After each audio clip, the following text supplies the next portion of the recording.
Aqui celebramos o espírito esportivo e a paixão pelos esportes em nossa cidade. A cada episódio mergulhamos nas conquistas, desafios, histórias inspiradoras dos talentos maricaenses, debates, entrevistas exclusivas e análises aprofundadas das equipes e atletas locais. Se você se liga em esportes, venha conosco nesta jornada emocionante. Aperte o play. Faça parte dessa comunidade esportiva vibrante. Pod Maricá, a sua conexão com o esporte.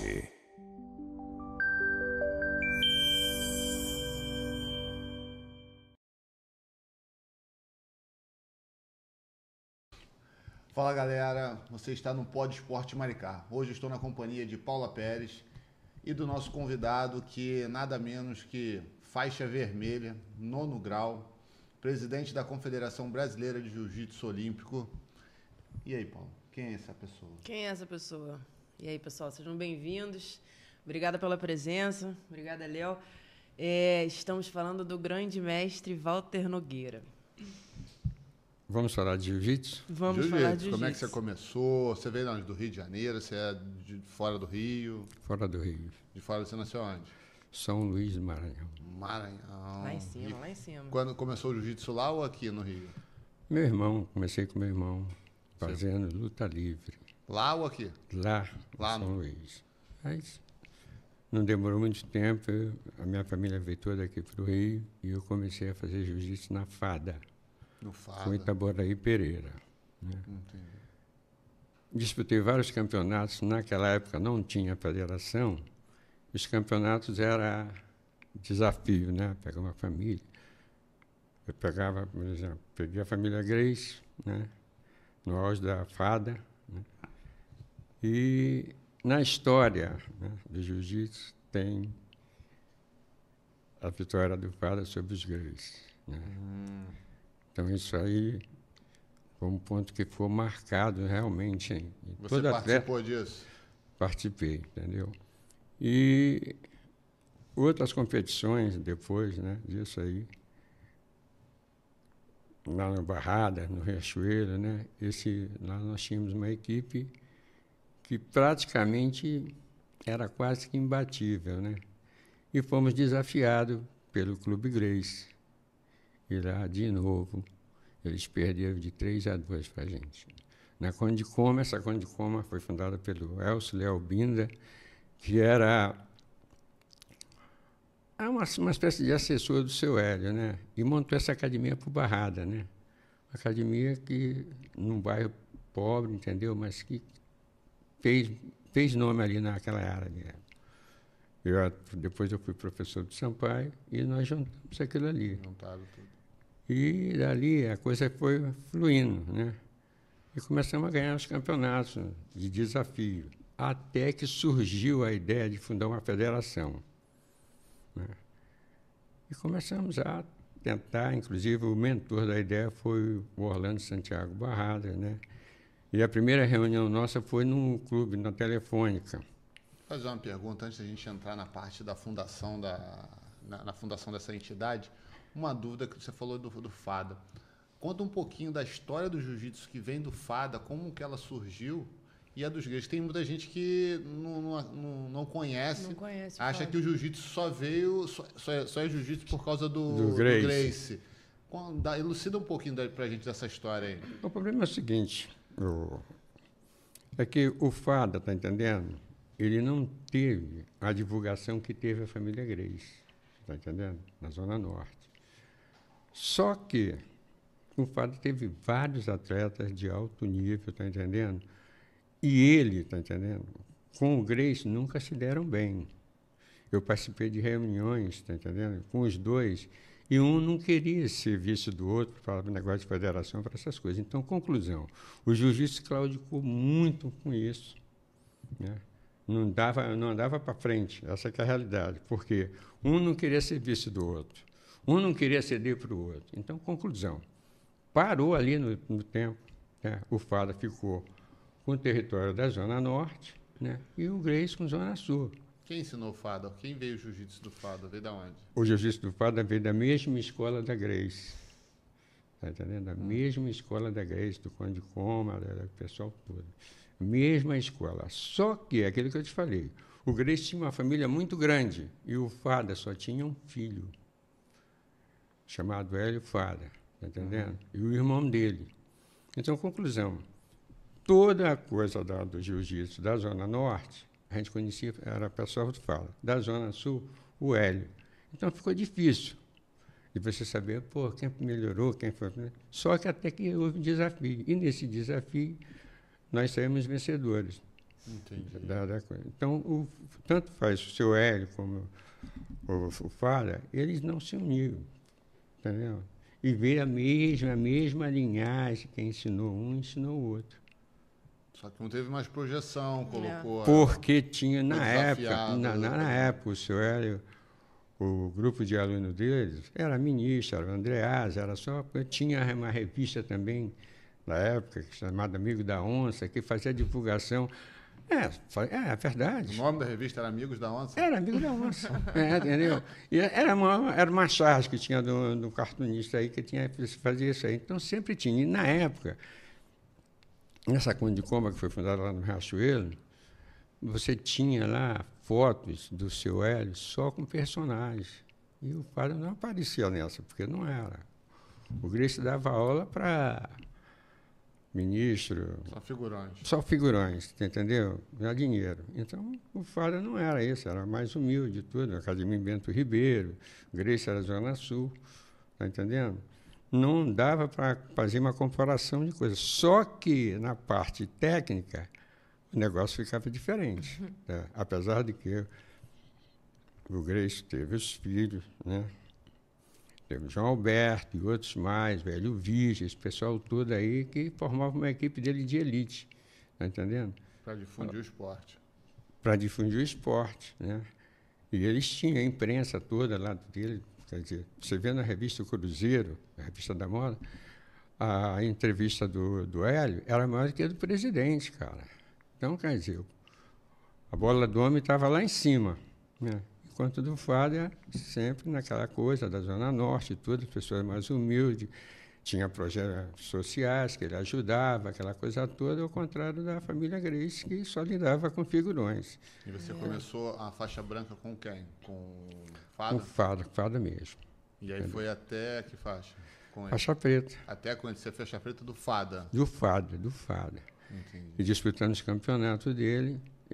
Quando eu parei naquela do auge. Não tinha perdido para ninguém no jiu-jitsu. Não perdeu para ninguém. Todos os campeonatos que eu disputei, eu ganhei. Isso aí, por isso que eu já... É a figura que é, nosso faixa vermelha aí. Deixa eu te fazer uma pergunta, curiosidade minha, tá? Acho que de algumas pessoas também. Você entrou na luta livre primeiro, não foi? Foi com que idade?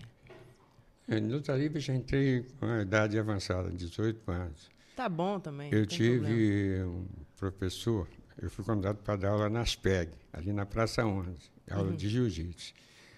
E lá eu conheci um tal de 70, né? Ele fazia luta livre. E esse cara, vou te contar, ele não botava kimono de jeito nenhum. De jeito nenhum. Ele usava um calção e uma corda. E o que eu vi aquela corda fazer com gente que sabia demais, não está no gibi. O cara era muito técnico. E, dando aula lá com o pessoal, ele me chamou um dia e falou assim, Valtinho, eu tenho um filho que se chama Jorge. O garoto fazia judô. E eu queria que ele fizesse jiu-jitsu. Eu falei, posso te ensinar. Então, eu posso ensinar para o garoto. Comecei a treinar o filho dele.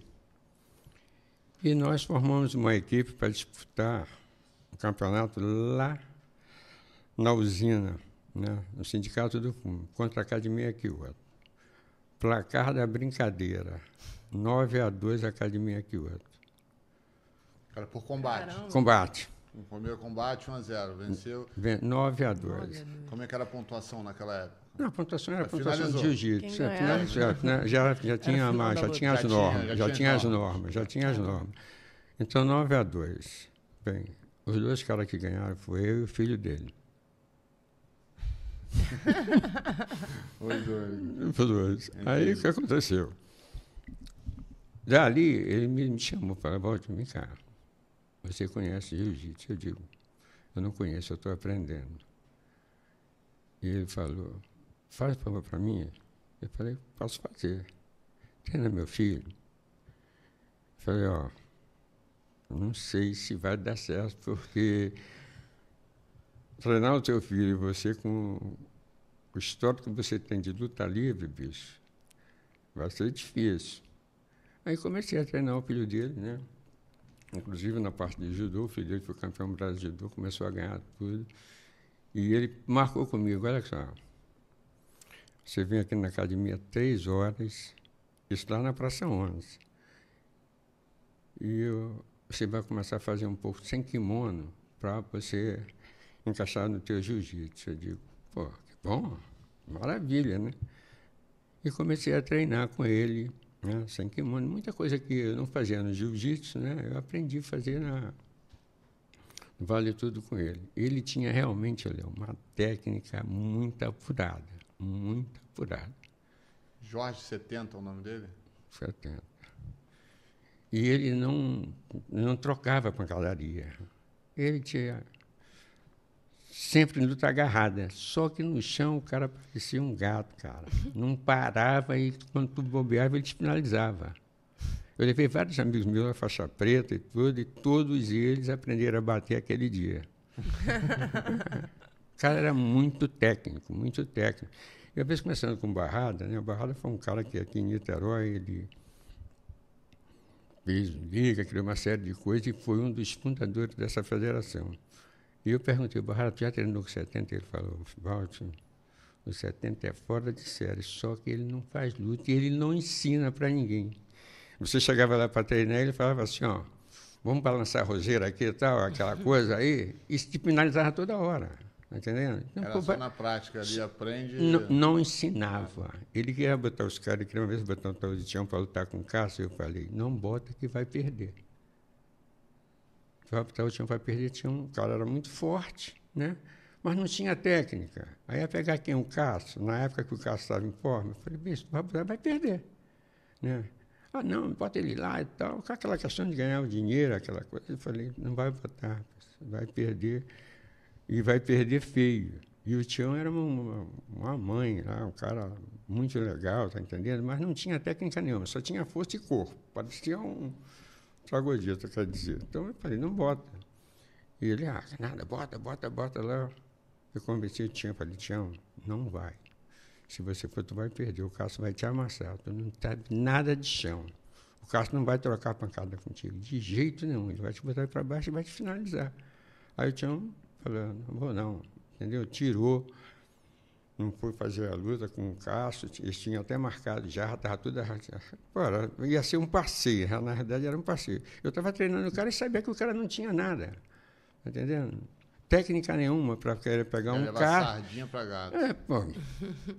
Ia pegar e ia ser massacrado ali. Então, mas ele treinando com você, ele ia brincar contigo o tempo todo. Entendeu? Diante de tanta história que você tem aí, que história foi uma das histórias mais incríveis que você presenciou ou que você viveu dentro do jiu-jitsu? O que foi assim que marcou, que foi absurdamente incrível, vamos dizer assim?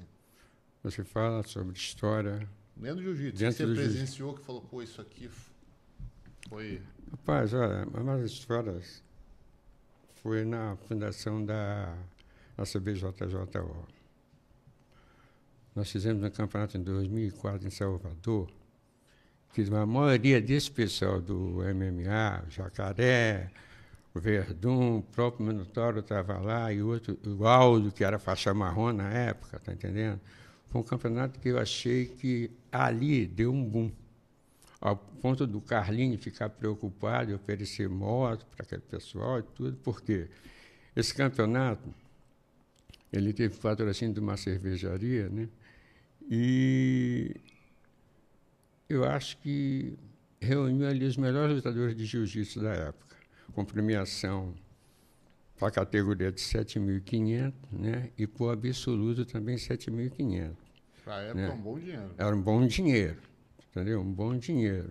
E ali, independente de qualquer coisa assim que poderia ter acontecido no jiu-jitsu depois disso aí, entendendo? Só a nova fábrica de Abu Dhabi agora que faz concorrência.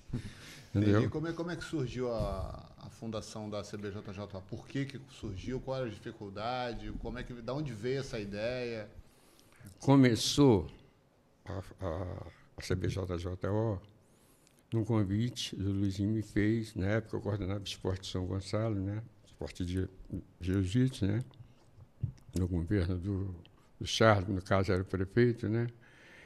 E ele fez um campeonato interno lá na Francisco Xavier, né? Naquela escola de formação de oficiais lá que tinha na Francisco Xavier, no Rio. Me convidou para fazer campeonato lá com ele. Como o Luizinho não sabia fazer nada, só sabia, era dono da fábrica KF de kimono, eu fui lá e falei, Paulinho, vem, me ajuda aqui tudo. Aí peguei, inclusive, o material lá da liga que nós tínhamos, né? E fui fazer o campeonato para ele lá. Aí o pessoal começou, isso vai dar certo, vai sair alguma coisa aí. Só que, depois disso aí, ele me convidou para uma reunião no Fluminense. E, na época, o Carlinho tinha posto uma norma, né?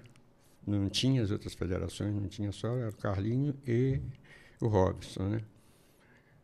Que ele iria fiscalizar todas as academias e ia graduar as pessoas. Aí o Luizinho me falou isso, eu falei, não tem nada com isso, que eu trabalhava com a família Grace, já trabalhava com a família Grace, trabalhava com o Robson. Eu falei, para mim não tem problema nenhum, não estou nem aí. Só que esse não estou nem aí, o Luizinho me chamou para a segunda reunião. Ele tinha tal de Flucar, que era uma torcida dele, do Fluminense, fazia parte lá do Fluminense, e nós fizemos lá a segunda reunião. Aí ele me convidou, Robson, não quer vamos para a federação e tudo.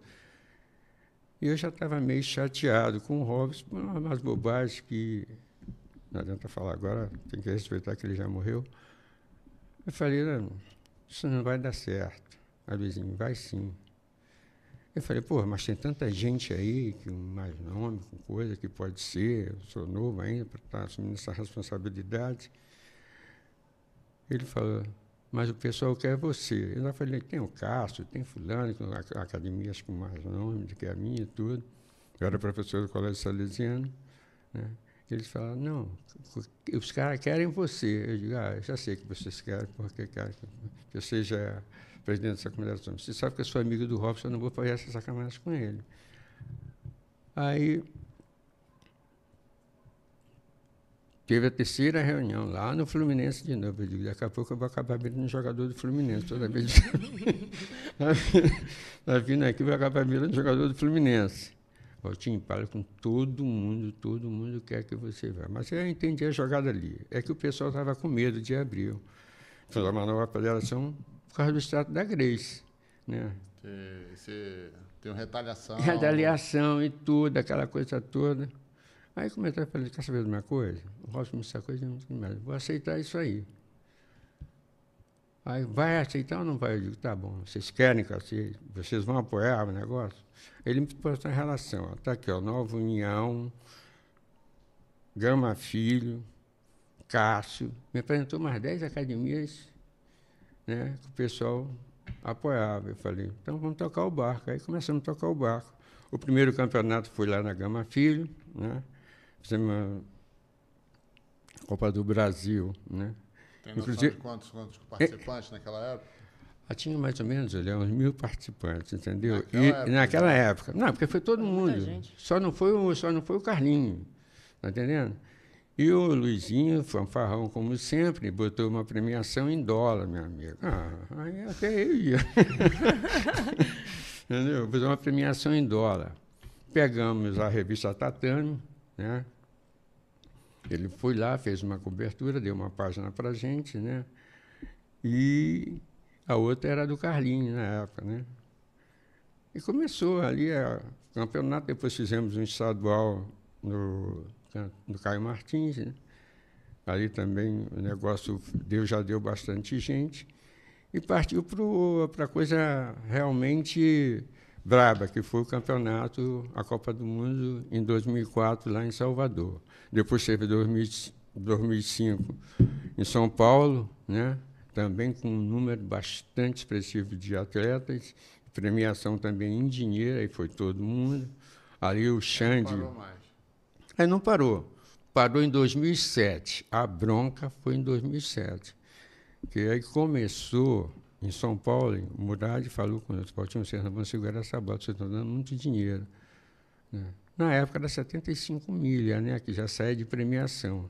E você, às vezes, não tinha a grana suficiente para cobrir isso aí com premiação e pagar o staff, aquela coisa toda. Aí começou o discreto. Aí os atletas botaram a boca no trombone, né? E a federação, com a federação, foi tudo lá para baixo. Na realidade, na época, não tinha a confederação. Ela só existia de fato e não de direito. Né? Então, fazia tudo não, só tinha a federação, que o presidente era eu. FJJ, o presidente era... Eu era o presidente, né? Luizinho era... Depois que veio a CBJJ. Depois eu organizei a CBJJO. Está entendendo? Aos trancos e barrancos, mas nós fomos caminhando, né?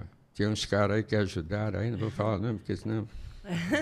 Nem sei quem é e esse pessoal, essa tua caminhada, você veio da luta livre, aí entrou no jiu-jitsu e... Não, eu comecei no jiu-jitsu. Começou no jiu-jitsu? Jiu-jitsu. Ah, tá. Então... Depois é que eu fui para luta livre. Desculpa, eu entendi errado. E aí, como é que foi essa tua trajetória até hoje? Assim, você hoje é grão-mestre.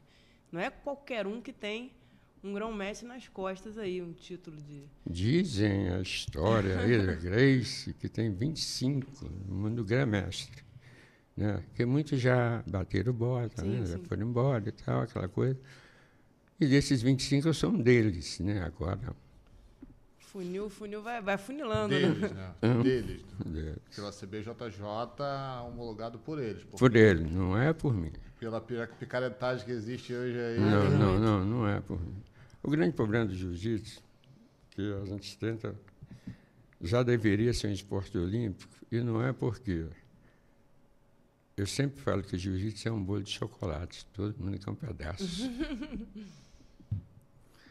E isso faz com que as pessoas, né, que praticam jiu-jitsu, né, os mais antigos, né, é uma divisão, aquela questão de... Já chamei várias vezes, vamos formar o grupo FAD aqui, os grão-mestres e tudo. Não, cada um faz uma federação, outro monta uma associação, aí sair dando grau, sabe que isso não vai adiantar, não vai levar a lugar nenhum. Está entendendo? Vai ficar sempre a mesma coisa, está entendendo? Por mais que você faça para que o esporte cresça como esporte olímpico, tem sempre alguém querendo. Eu acho até que agora seria a época de aproveitar essa turma aí de Abu Dhabi, que está com dinheiro, criar as federações necessárias para que o jiu-jitsu se tornasse um esporte olímpico. Mas não há interesse nisso. O interesse do jiu-jitsu é aquele negócio. Todo mundo cria um negocinho, cria aquela coisa e fica dividindo. Tinha que existir um tipo de unificação, unificação, né? E não há isso. Não há. Ninguém todo quer mundo fazer. quer a parte todo maior. mundo quer pegar a sua partezinha ali no dinheiro e tudo, aquela coisa. Quer dizer, não, sei lá, é meio difícil. E se um dia for olímpico, eles vão ter que bater palma aqui para o seu Walter. Visionário. Legal. Vamos lá, Walter. Seguindo essa linha aí, falando do jiu-jitsu, né? Como é que você vê o jiu-jitsu para o futuro? O que você imagina de mudanças? Tem aquela modalidade que os americanos estão colocando com tapa na cara, enfim. O que você imagina, o que você pensa, para onde que vai o jiu-jitsu, vamos dizer assim? O jiu-jitsu, está entendendo? Hoje ele melhorou muito, Léo. Imagina. Não é o jiu-jitsu da minha época que tinha invasão de academia, que negociava no pau para saber quem era melhor. Muita rivalidade. Muita rivalidade. Isso não tem. O jiu-jitsu daqui para frente, eu espero, talvez não esteja lá para ver, que ele se torne um esporte olímpico. Entendi. Porque você vê os campeonatos de jiu-jitsu sempre lotados. Sim. Porra, Sem aquela bagunça que tinha antigamente, que era todo campeonato de jiu-jitsu, acabava em briga, era tiro, aquela coisa. Eu fui professor do colégio salesiano e tinha uma pessoa, que eu não vou citar nome, porque não adianta citar nome, e que no meio do campeonato pegou uma arma e deu um tiro para o alto, numa escola. Hoje, graças a Deus, a maioria dos campeonatos de jiu-jitsu, não vai dizer que não tem reclamação, porque em todos os esportes tem sempre uma reclamação, acha que perdeu. Hoje o jiu-jitsu está muito passo à frente. Está entendendo? Então, eu acredito que no futuro ele seja um esporte olímpico e vai ser difícil de tirar essa homogeneidade do jiu-jitsu. O jiu-jitsu é um esporte que eu vou te contar. Ele é muito emotivo. Ele leva as pessoas, já vi mãe de aluno ficar chorando aí, porque o filho perdeu, porque tinha que perder. E hoje, a gurizada que está no jiu-jitsu, né, ele sabe disso, que está no jiu-jitsu, é o show que tem. Show mesmo, a gurizada está dando um show de luta. Você acha que o jiu-jitsu, diferentemente de outros esportes, você acha que ele influencia muito na vida pessoal da pessoa, sim, no sentido de ser com humano, certeza, de com certeza, cidadania? Com certeza. Até porque eu te digo, o jiu-jitsu hoje, a maioria dos professores do jiu-jitsu, ou são formados em educação física, ou têm outra formação. Uhum. Na minha época, eu via o cara falar assim, amonta, trepa, mas é doideira, entendeu? Passa as guardas, aquelas coisas todas, cara. Então, hoje não, hoje a maioria do nível de jiu-jitsu melhorou muita coisa mesmo, entendeu? E a gente, antigo, que vê essa coisa crescer, a gente só tem que elogiar essas pessoas que estão trabalhando hoje com jiu-jitsu. Entendeu? Se você não... Logo assim que começou o MMA, né, as lutas aí de fazia vale tudo e tudo, o jiu-jitsu deu uma caída. Por quê? O pai olhando o jiu-jitsu que a televisão mostrava, fulano é lutador de jiu-jitsu, aí saía com a cara arrebentada, aquela coisa, você não vai botar teu filho para fazer isso, é loucura, eu não vou botar. Então caiu muita coisa. Hoje nós fazemos um campeonato com crianças aí, 1.200 crianças fazendo jiu-jitsu. Nossa, muita coisa. Crianças lutando, crianças falando de 8, lutando como gente grande. Até melhor do que muito faixa preta lutando. Uma das coisas também que eu bato ali muito é com relação à questão do judô. Aí vem um trabalho de base há muito tempo. O jiu-jitsu, ele tinha um estatuto que era da Federação Guanabara de Jiu-Jitsu. Foi criada por Elcio Leal Binda, que era assessor do seu Hélio. E nesse estatuto, só lutava criança a partir de 8 anos, enquanto que no judô, vinha os campeonatos chupeta com 4. Isso que nós criamos uma associação na Zona Norte. Né? E ali, eu falei para eles, né? Falei, se no judô tem isso, por que no jiu-jitsu não pode ter? Não, porque tem negócio... Eu digo, o negócio é o seguinte, o Grace não vai querer federação. Sentado na mesa, não vai querer federação. Agora, vocês pegam um garoto de 4 anos, aí, 5 anos, você vai no judô, ele luta direitinho, é só fazer um trabalho ali, né? Para que a coisa não machuque, aquelas coisas. A pessoa, a ideia é boa. Então, conclusão, nós fizemos uma associação suburbana e começamos a colocar criança de 4 anos para lutar. O senhor ele chiou, não luta. Eu era professor de salesiano, cheguei lá, botei uma turma de criança para lutar, ele barrou todo mundo. Não vai lutar, só vai lutar a partir de 8 anos. Eu digo, tá bom, não tem problema não. Não convidei mais ele, a família Grace, para ir para lá. Aí continuamos a fazer o trabalho. O que aconteceu? O Carlinho pegou a parada e botou para ele lá. Não foi ele que criou isso. Campeonato de faixa branca, o primeiro campeonato de faixa branca foi feito no Maricá Esporte Clube. né? Primeiro campeonato de faixa branca? Foi feito em Maricá. Eu fiz em Maricá. Em que ano? 1900 antigamente. Então, eu levei lá o Hélio, Chico Mansur, o Robson, tudo, e perguntei para eles o seguinte: quantas faixas pretas você tem na sua academia? 3, faixa branca. Por que você não entra no campeonato de faixa branca? Mas faixa branca não pode lutar. Eu digo, não. Por que não pode lutar? É só você, se vocês têm um padrão de aula, vocês dão para faixa branca. Agora, vocês não vão botar faixa preta aí no meio de uma faixa branca, né?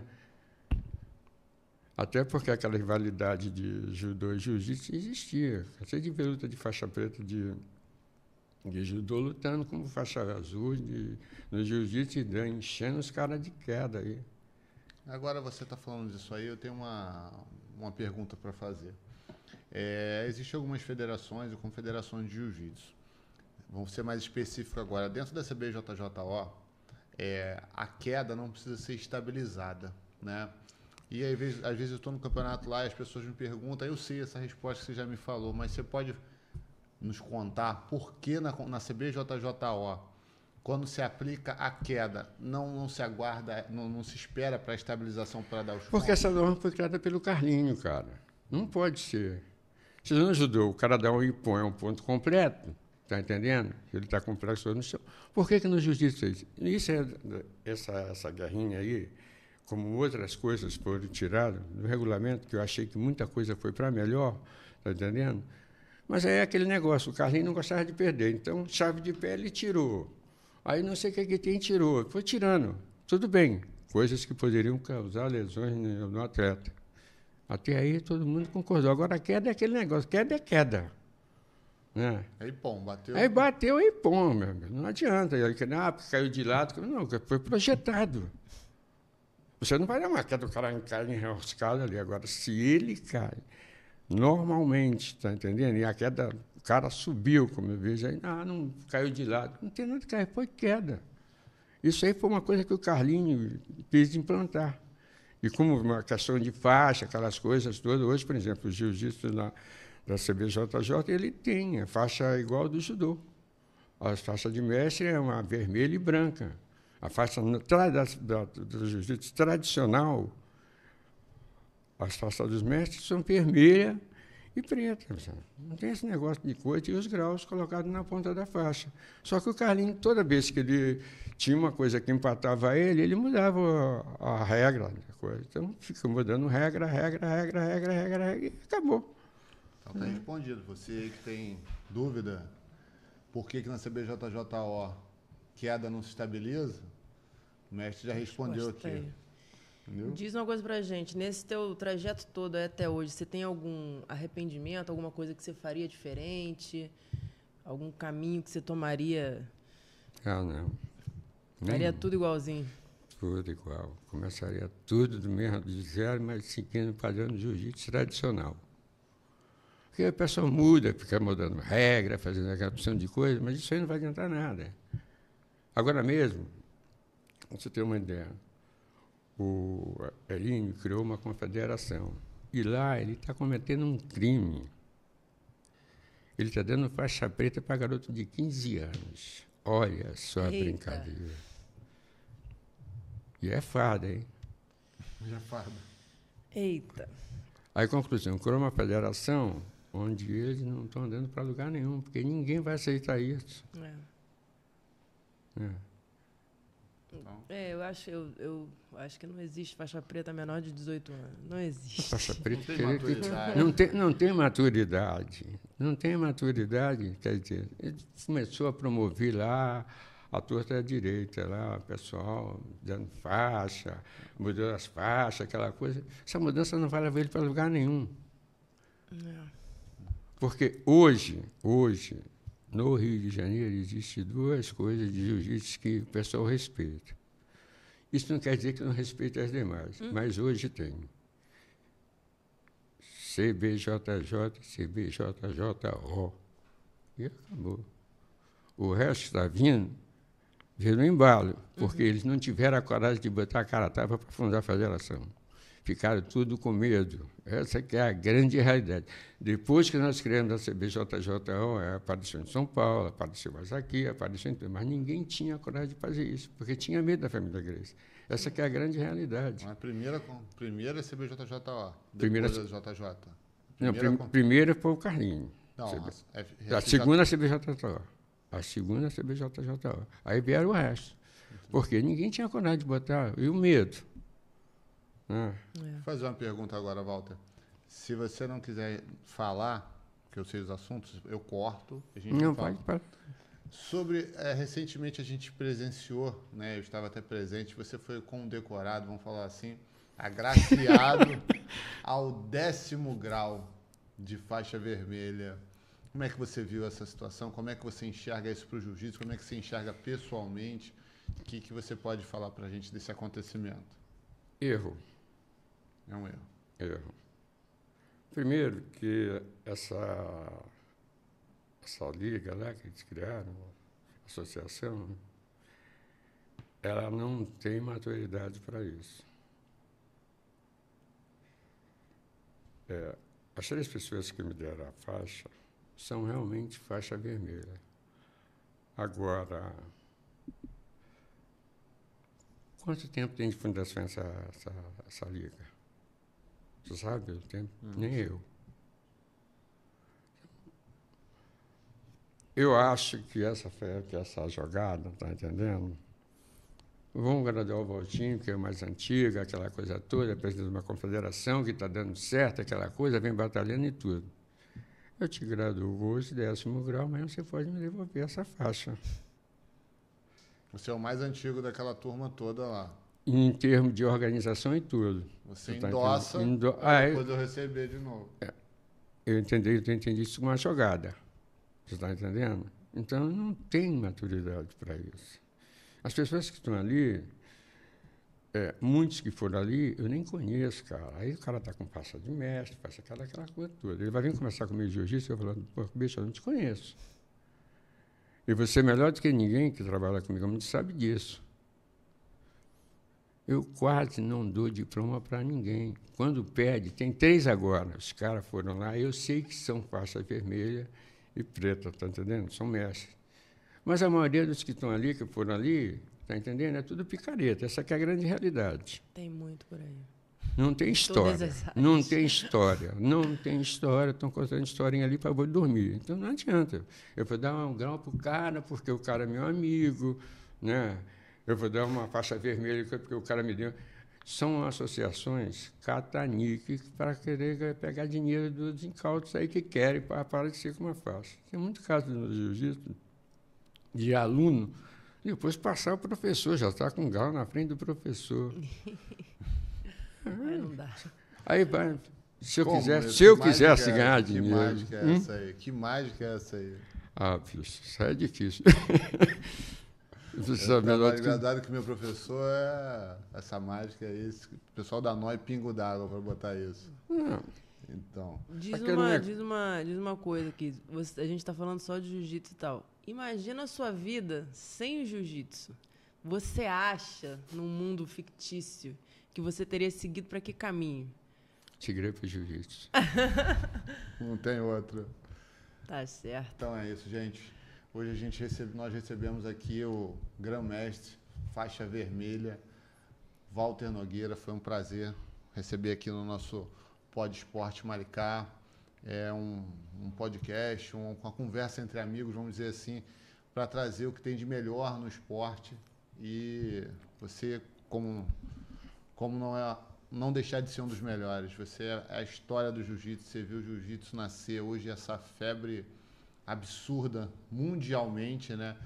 A gente teve um entrevistado aqui recentemente que ele falou que era faixa preta de judô e em um outro país ele não foi aceito, né? A faixa dele, ele tinha que voltar. Enfim, hoje o jiu-jitsu já rompeu essa barreira. Se você é faixa preta aqui, você é aceito e tem praticamente vaga em qualquer lugar do mundo. E você não tem que fazer um revalida, uma outra prova. Isso é tudo fruto, posso falar, do trabalho do Hélio, do Fada, do Walter Nogueira enfim, do Que tudo Carson e o o pessoal do Carson. jiu-jitsu, né? O pessoal que fez pelo jiu-jitsu. Porque Isso aí. hoje, por exemplo, essa escola, tanto de Fado e Grace, praticamente ela já se extinguiu pelo pessoal e tudo, mas ficou a nova geração. E esse pessoal está dando sequência de um modo até melhor do que os antigos que criaram aquela rivalidade. Isso no esporte não deve existir esse tipo de realidade, de rivalidade, porque não vai levar a lugar nenhum, está entendendo? Mas nós fizemos muita coisa, eu poderia ficar aqui 1 hora contando história de jiu-jitsu, né? Mas gostaria de agradecer, né, pela oportunidade de conversar com vocês, trocar essa ideia aí. E se houver uma outra oportunidade, estarei aí com o maior prazer. Com Valeu? certeza. Certo. Muito obrigado, Muito mestre. obrigada. E Muito outra obrigado. coisa, ao Serginho ali, que tem uns papinhos aí para bater aí. Ah, vamos marcar. Vamos marcar. Nós, vocês, Aí para a gente Sérgio, contar a junto história aí, gente- que ele tem história para contar e eu tenho mais história para contar. Hoje é um pouco da história do jiu-jitsu. Vamos organizar um bate-papo aí, você e o Sérgio, todo mundo junto. E aí vamos desencravar mais coisas da história aí. Tá bom, Tem gente? muita Foi um coisa. prazer, Tem cara. coisa que não foi falado hoje aí. Entendeu? Com Tá certeza. certo. Obrigada mais uma vez pela Obrigado a presença, vocês. pela sabedoria divulgada aí pra gente. É sempre uma honra. Tem coisas que não foi falado. Você, por Não tem exemplo. problema. Não foi falado porque não teve tempo. Não, Vamos não, botar não, assim. Não é isso. Né?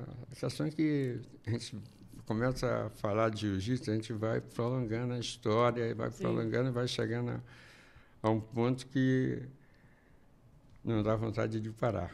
Falar de verdade. jiu-jitsu Vai é embora, muito tem que ser um importante. dia inteiro. É. E agora já encerrou, a gente praticamente encerrar ali, mas a gente vai gravar, você não está sabendo, é em primeira mão, mas a gente vai gravar uma biografia sua. Lá do comecinho até o final. Rapaz. Conversei com o Cabeçudo e a gente abraçou. Cabeçudo que você fala, é o seu professor, né? A gente vai fazer isso, assim, isso não pode ficar enterrado, não pode ficar guardado dentro de você. Então eu estou bolando, a gente está botando um cronograma, a gente vai fazer um